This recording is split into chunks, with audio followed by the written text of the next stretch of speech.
Buena hian Chief Minister Special Package Phase 2 na Thieu District atanga Rangpuina munte Rangpuina semdon ania ei kan som langin kan bial tu MLA je se lo pe ruan la na no man no na lo ko maya ani hian ni Rangpuina te sem sam pa pa angai ko mo so te so ina kun ani do na chu kan program chu ani de maya tin chu ni Rangpuina te kan sem zo chuwa Rangpuina tong to ati no thing ke chan chin to te video clip tan thil ho ko ka ma chu buina program chu ani de mai o me kun ri ta ha lo ra mai la ei bara kai anti hian an fia kan sarkar flagship program ani ya component tam ta ka oma si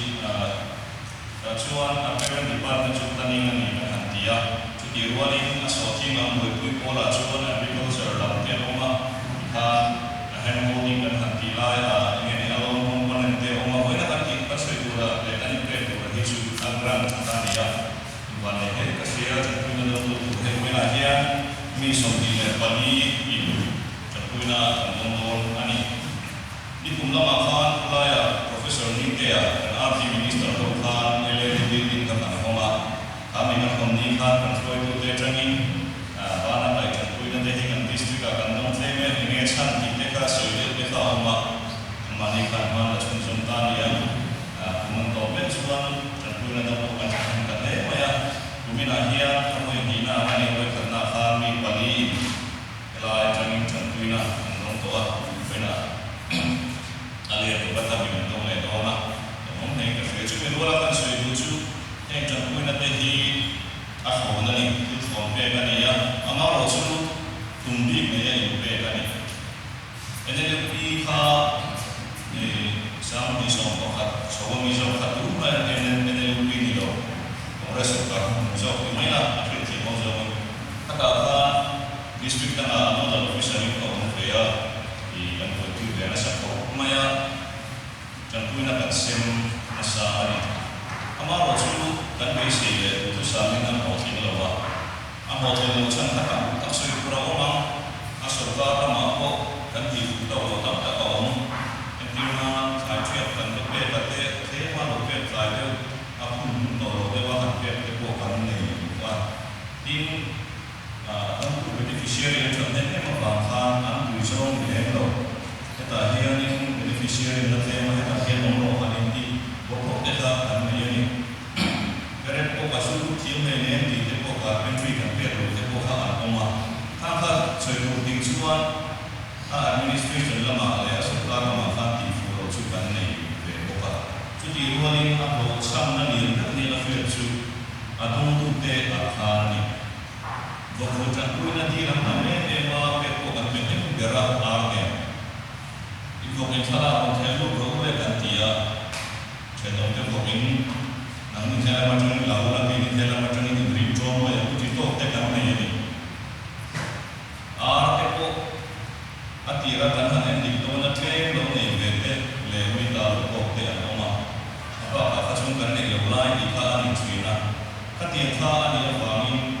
ka so ka program ku ta ku ra kha ni ma ni so lo ba a ho sam bi ba ka ti na ni lo ni ani tu na ni kha lo le na ni ka ti ane chu ti ang su na ni nei kan sarkar mi van ni wi ka ta scheme ro siam le a CM special package na special ani bil tu tam ta si ma san bi bin han ni ya tin lo na ni lo ma grant ni ya wi ka ta no ma installment po ni lo wi a full ni dong ma ma chu chu na ma ni man tu ni to ani chu ta chuan beneficiary te ka cha chu chu in don cha an ne in ma pe u in man cha lo wa na kina a ho thim na success story kan ti kha en tu ro om lo chuan na ma ni mai in mon lo lo wa a pe tu che ko mon lo lo na ni chu chu shue in a pe tu che ku ni ti mon lo lo tra tu te u a transfer che sang sang in ni am fishery kam de industry kan chan den de ko ka a ni ka ka ni ka den ni lo min fe ko ka ingin fishery a te ko samari te lo ne ni chu za kumla ela ya hin he indemnity bond in sign dona ka du nge in he zon na hi ka sana yang singa atau hi kai sunna tan pula chung mong buin kai dia me dia kan saya mai ko ni amban na tu ni lo ka man suan sorkara jana tan kuina ka sa hi ka ki le ang ni ka sai do na sai sa dia mai no bin ti tap se in sai de ru in kan ngen ni cheu ni wena mi ba ni bi le ka ko te in ini hi up in pe to ki sorkar tu la ko ani chi lo training orientation training kan han dia kan ai tu ti ni ya ama lo chu na so ka on te pen khat kan ni ya e na chi ka on kan ni ka le lo wa chu ba chuan training tu ra han ko wa an wa chan ku na dong tu ra han ko le hi thil ha ta ta na ni the ya chu ba ni fishery la so ku na kan tran na han a training chu ni ka fia industry lam hi emi program so a hen la e dong fu la ma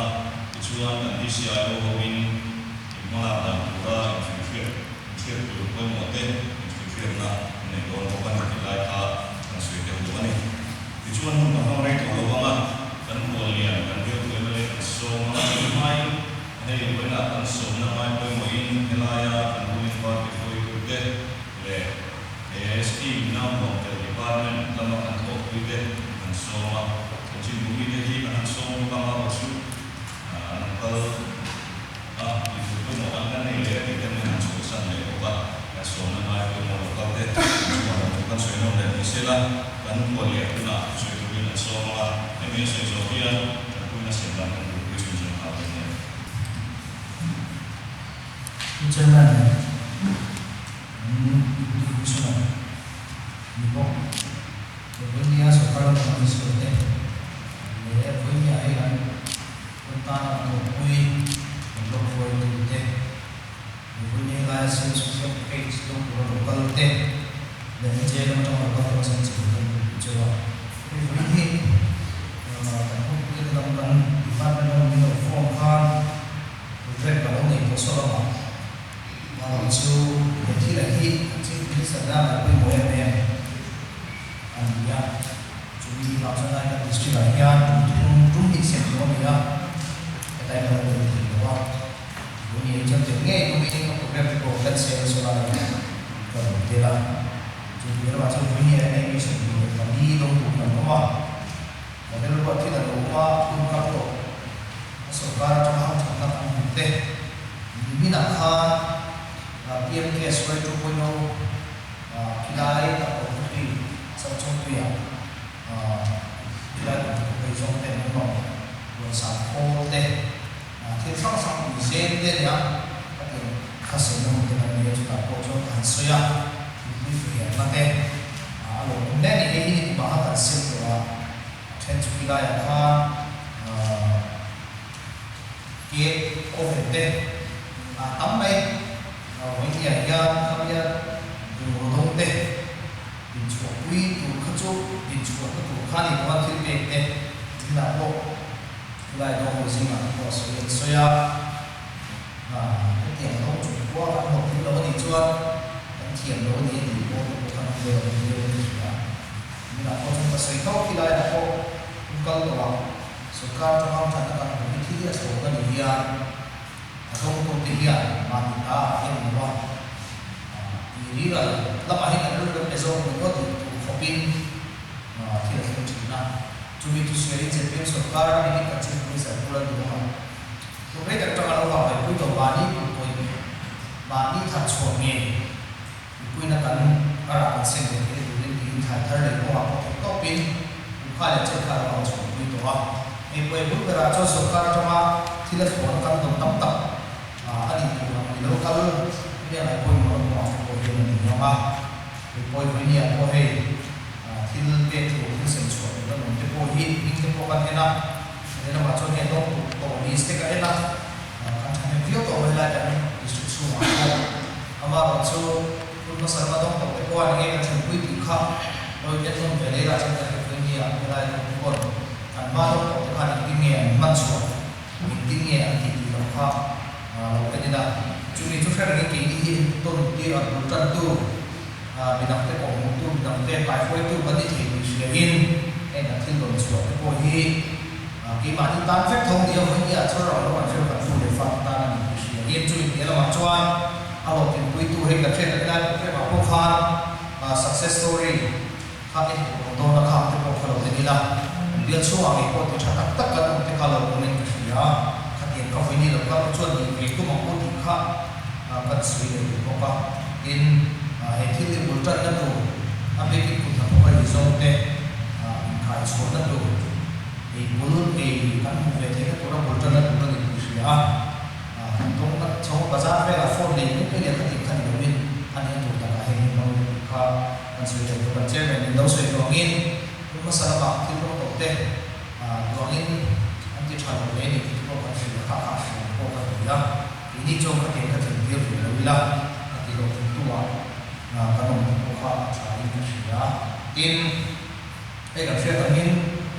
ni mi na khan le kha ma ko la bi chu ma ti lo sui lo ko ka ve ko ma ya kata kata yang disusua kita tak sesuai dia kata yang disusua ya HIV positif tak baik pada betul betul orang tu banyak orang sakit kau dengan dia belai jangan tak kau tak kau mahu nak sesuai lah tapi dia semua lain dia asal kau dia ini kalau nak kau tu perlu ada rumah tempat department atau kita yang rumah cakap kita kan suatu dia lama cuan ibu lama ada berada di sini mungkin sudah berdiri sudah tapi orang bisa dijual kita kan dijual dia bisa dijual potensi sosial positif HIV positif kan menghasil ya kan kawan dia kita tidak lama terlalu ramai ni dikah ini lokal kita jauh dikah akan sebenarnya apa ini kan saya ingin jika sokan itu dia sama ke orang itu orang Cina masuk tahu tak kita tak itu bukan dia baru jadi sudah bukan dia kalau ini acuan kalau ini yang lima kalau VM lah di dalam ini karena aku kasih lama nilai sebelum sokan yang malah nak di dalam saya solo boleh jadi kalau ada di part yang orang hukum deh ini orang lokal itu masuk ke sokan yang malah lah orang sama ada di soking ada sama macam itu kan trong mà mình cái bộ pha đây là số tiền của quý tu là một phần sự việc bị bắt nên là phạt thủ tế nhưng mà bị bắt nên là bắt thủ tế trả gì tế alors hôm nay cái sự anh qua nhà đi in sáng thì cái sự quá chung pha lại cái sự chung pha thì sự mua tạo bộ nhà số tiền phần lan trong sung thì ông này khóc mấy cái mà sung ông thì chúng ta làm đồ thì đi in còn phần là mà khóc số khát tế buồn những cái phạt tế bộ pha trong số mà thành mua orang tak terkacau bersama-sama orang semua orang tua sekarang orang tu tidak nak masuk ke dalam venue hadikan tapi ini biar page pun tu teh tam berkan dia tu dengan semua bukti dan orang mui kalau mulai kerja bikin dan biar semua disusui hanya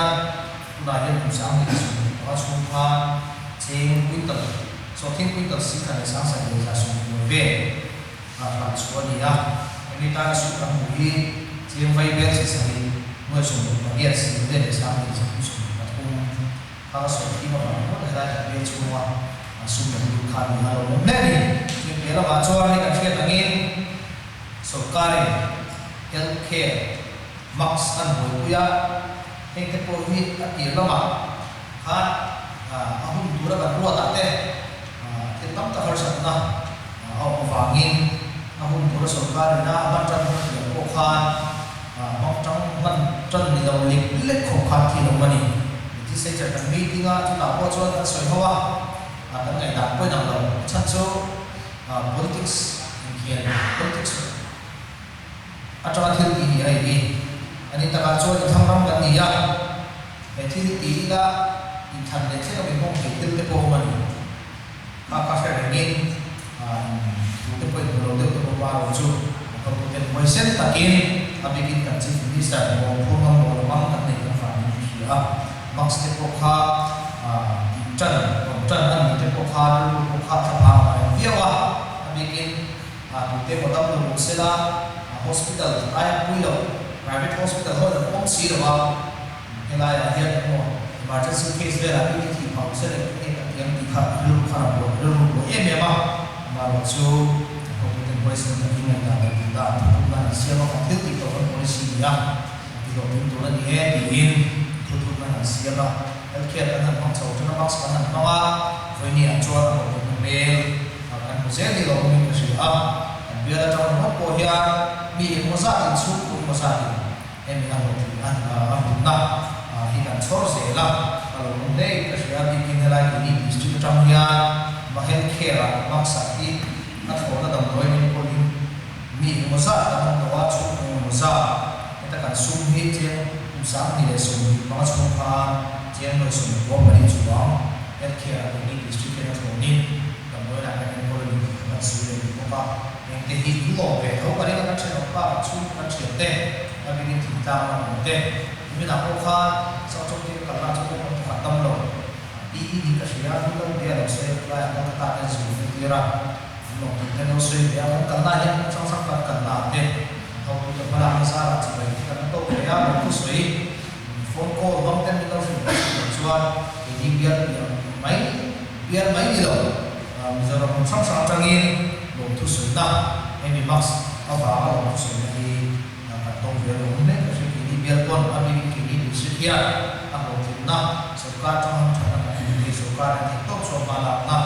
sốตัวcũng phải sẽ cái cô hi ở đồ hôm nay cái sự đó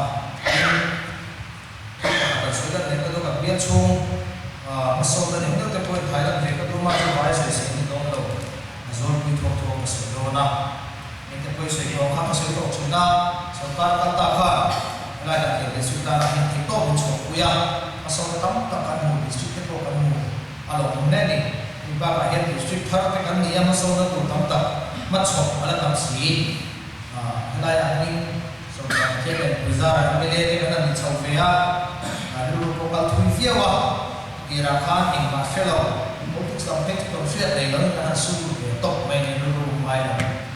na ko politics ta ai re re lo kan du na mai ni ka tum lo ra ma ye kan chou le ni na ni ko a ko hian ma ro chu ki ma na ka mun san ta ta hian ni chi ka bi kin lai na ki ka pe le si len na a che ta cha ko ka lo ma ta ni wi na mun la ya ve ni ko ka no ko te ko ni na ka hian so ni ko ni shi a to ka chuwa la kan lo ko ma foi ko ka ba ka to wi te ni wi tu sa na sa ra ya anh district campaign kan han so ka sang sang la kho mo te tang mo te sang sang kan han ve ya school ate a he to ka ti ya ma su to so ma la kan pata ni yin ti ko so ke se la ani ko wa ya na to district ka sia ma zaro ma ko district ke de shin che da de da ya ani chu ya ka ko ti ya ti to choi ma la ku ve se la a bi ki kan tu ten le chu te ko wa ko mo te ni ve tin thiên qua hay là cái chuyện là thiên district khi district area là sự chỉ na ai cũng có lâu bền à thôi không thể lâu bền thì cũng là sự chỉ là ba một chút một tiếng sáng căn lúc ta cũng quay mà sang sang còn ta phải tu vi si để qua sang sang tất cả là đồ về à với những cái chuyện ta chú là thiên district blue world để thiên tra cho district blue world để cái gì thì với những trong cái số cả kan vai kan thâu na za la fiat cái này là cái district mà của em cái chúng ta là thì có chuối với em nên chiếu thế sẽ pi thế thay lại cô thì có cái số lại không vấn đề có cái thay chú substation này số có pin lại trong cái in kan bộ suy có cái kia lại trong cái cái cà phê thì chỉ đi cái này là cái là kan kan đi cái gì mà kan là chief minister cái của ông suy là mà thì cái kan có cái số hiện nay bây giờ là thiên về chuan một vài những substation thiếu đóng ăn một nó có thể là vào chơi hi thì có thể là xe thì có thể nghe thì đang bằng đã quy hoạch đâu thì có thể chơi gì đó hiện tại những vật chất sẽ sống với đặc ha một trận đất đủ khá chế người sáng tạo để chơi quá đã ăn những cái là một gì đó thì nghĩa là cho nên một trận đất đủ cho nên substation nó vào không tất cả này đấy hiện tại quy hoạch thì nó bằng thổ quy tế bikin way metal ko yan sa tilang check mo na kan trong hawa thì to kan file kan so ka han siya no ba kan su le ko thì to kan so la si la ba ang ko na ko kan so se na ko kan so le ko pa in district hospital ko ki sa tan ni to to na ko tan ni ya ko ki ma cha kan sa lu kan cha tu tri sa ro kala to ko do cha ni to ba chu ko chu cha so ko pa na no ra in monitoring committee na ko lo kala me ya to chui kan tin chui je to na chak so a tho ani tin na ki ko ki kan chon ho wa de ko sia tin tu na bila la tu na ti la la tu ve kula ya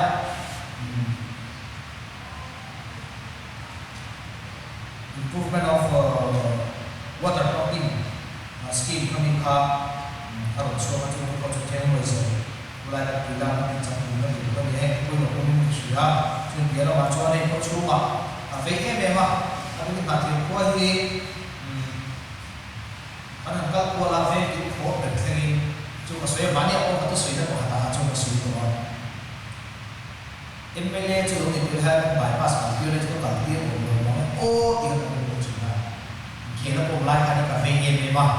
Siya tadi kira azab pay so kira electric pay so pay to machuan le check si to mania pati nge bypass ka duro pero lo na ve ne maro chu o te cha so ko na ka ni nga para bypass ke ko na ka dira maro chu na the ko hi le che en ti la hu kwa de ru the o prop the ni ko din kan ya chu ma chu sa skia ko khan na to ne tra ma ko chu ku lo ko ni cha ko khan lại nói rằng sự vai thì nó xuống không vì bây giờ con này xuống đều hay xuống ban là cháu ba thuộc về một cục với nhà cái một việc rồi hiện anh không phải có tâm cho một bạn phòng đâu nào cho chúng tôi biết là bao nhiêu thì hiện biết là trên người sáng ra xuống sài strong drink nó có quý sĩ và bị gì và một số người có chưa số nào đến về lo anh thằng chúng ta đi tập như mà sao tôi làm thuộc mấy cái gì á chúng ta lại cả đàn về này đến trực về thì na sau mình còn quý số thuộc mấy cái gì nó có abang teh itu fusoa itu tamsia fusoa heng kohi thokan ni ma emi kan ti so chon na thiala kan ko koi mo te ule wi lo ko mu ma lo na mu thena mun ni itu kan zo mo mo o kan ti ya ba ka mu lo ka se pura chuan sui to khan ti to ka chu ho se la mai hi thil la sa si lo ma ro chu eng ma mu tha le mu mo po ni la awi na le nu ma che chu ni ko ma na mu lo chu chua ni ama sakara chua la kan ram nei le chun ani mun ram nei le chun hi awan ko ati to kan chua ta ni mai na su a ati kin voi ni lo ko khom te ko ani le lo te ko ni ati lo ko te ko mu man so se te kon kan ni kan cha a mo chua ni ne ho kin ro chu cha ba te ko ni a he ke ko chua ke trap ni ko se a cha mo se ko ka ni ko chu ni la ma chu ko sim mo sa tu en te ko hi su ta na policy ये निता ऊपर नहीं है सुना अभी जो हो गया ये नहीं सुखा ना नहीं है तो तो ही अनंत तो ले लो हम दिया हम तो पॉइंट फिर होने को लाए देन पे bypass से देन पे जो लाए से दिन पंची अखबार हम तो कोई लाए kan visi dan fikat oleh pokok mulai dari semua hujan ada betul orang penmaya untuk sih saya cuma ekspor deh tulang pocong sadia taan yang kuat dari office SP oh hero kemudian juga era macam ini office deh akhir sama-sama pun affair era yang office itu kau mentang-mentang semua itu sama-sama sehingga saya ni lepas untuk lah so biar macam hendu lengkap melakukan sudah lok kedua campaign lain biar berfaham rutin kau awal deh kosak sama kalau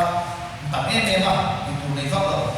sudah ter kau tama ini yang bapak orang dulu orang yang ingin apa itu nak kata tu ini memang sekarang kata kan dia cuma hendu masa hendu lama lah macam waktu kita kadang-kadang ada suatu berbeza kami alam dong tadi kan tentu kita waktu itu nak ni kan cina kerja mereka nak suatu apa kalau kita mulai dengan suatu ini macam kata pejuan hendu wakset kami sangat berkuah abu na training ni na kuwa izela ai chupo ni lawin ai zo pa de lo dong zer pa do kai zo pa de lo dong na thia pa do kai zo pa de a ho ka ti ko mai pa che se so na pe ko so chua pa he ki se ko se ni ta so ya oi ni a cho fin ku ta bin kan han pa ku ya chu cha o ya na ya kha mi sa chuang mi sa don chu te na wok se sa ta tu che mo ta ni chu ha ana ni chu ha vai ni lo ta ne ya in ho te ka tan pe chu ni la ma chuan na he college so ta kuan training center apa project kanan siapa maka no cewek so dia orang kita harus submit ke college so ko ne ini kan untuk kita apa ini yang kita insya Allah bồi sắm mấy cái này là chuan là thiệt là lúc nghề training nó không tù trả cái này đó nó cần thiếu gì không biết cái này chẳng cần là cái tụi cái tụi vay à tụi cái chuan thì tụi con chuan dễ lắm tụi biết là mà chuan tụi nào cũng bắt sống hay mình training cần biết chuan hậu phô lúc cổ hậu cần là dễ tụi nó khác của mà nó cần siêu về mẹ cả bây giờ cái nó sẽ hậu tụi cái này hậu cái tim nó hậu tụi cái này đó lắm chuan hiện đúng là bài hiện nó sẽ do kinh bây giờ bị kinh nu hậu phần này có phát cái phần cổ xí nó thành xí đâu chút tiền hậu bản tin sau nó được là chú ý ra với nhà cho ta sau cái chắc em mà ta sau tên phòng cũng thành sai cho cùng tên em mà thì chuẩn một sắp sáng bộ một cho nó làm dễ là để cái bộ khác cần suy luận của các thì tôi thành sai ở nhà các chuyện ta nên ví dụ như vậy mà thì con nó thành sai ở cái bộ thì người sáng tạo này sẽ không bằng tôi là hiện nay cái số không bằng khác tôi là cần cho phép để tập cho phép tôi để in quay vào trong cái sự tôi là hiện sẽ phát cùng như thế thằng nào cần phải về chung nha effect sẽ thì nó có phát ra của yên mà sống mà làm về thì cần phải có một cái gì đó cái này tôi cũng nên dùng cần là để tôi có mai sẽ ra được một cái sự in các chuyện là những vấn đề các sát vấn đề là quan điểm vấn đề là khi còn phụ thế hi sự còn phan còn là lần tin mấy đâu á hay là tin sẽ là một pha ta na một cái lộ trình về nani bị xia thiếu đồ cái thiếu kinh tế chắc thầy em có lẽ là không thể về làm một phan cần những cái trả cho tôi biết là chuan thì với nhà không có tiền được bao sự cao là không có tiền anh đi hiện biến sẽ có cho biết cái phần nào cũng sẽ dễ được chứ anh hiện tại là cho sự cao thì bạn thì liền đúng cái cái chuyện nó lúc tốt là u lại là lúc là thì có số thì cũng đi chụp hình sẽ cho bạn mình không có tiền rồi tiền trả cho mình sự chỉ cho ta không tu cái này thì một cái gì đó bây giờ là cái chuyện căn bản officer cái này phải cái này trả India mà district developer Mizoram mà district developer India cũng là India cái nó là India mà district mà xong rồi anh đi pa là sẽ làm cho các bạn nghe được cho các phải các tổ công tác làm bây giờ cái officer cái hi chuyện là xem đi là liên lúc kia là cũng có một cái thằng sản xuất cái gì đó anh hi cũng khá tổ na còn sử dụng